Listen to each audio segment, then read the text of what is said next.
بسم اللہ الرحمن الرحیم۔ سب سے پہلے میری طرف سے جو پرسوں سے انشاءاللہ رمضان کا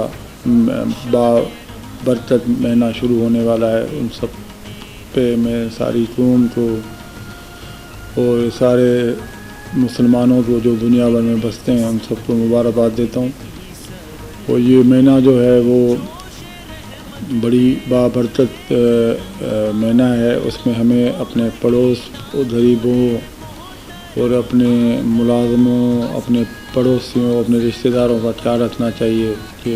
ان کے لیے یہ مہینہ میں جتنی بھی ہم زکوٰۃ خیرات اور ان کی مدد کر سکتے ہیں مدد کریں،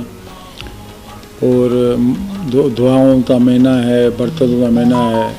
اور دعا کریں سب کے لیے، ہم مسلمانوں کے لیے، خاص طرح فلسطین کے لیے، فلسطین کے مسلمانوں کے لیے، اور یہاں پر جو ہمارے ملک میں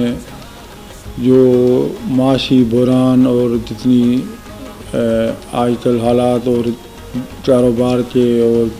امن و امان کے خراب ہوتے جا رہے ہیں، اللہ تعالیٰ ان میں بھی ہمارے ملک کی رہنمائی کرے اور اللہ ان میں ان کی حفاظت کرے۔ مہربانی۔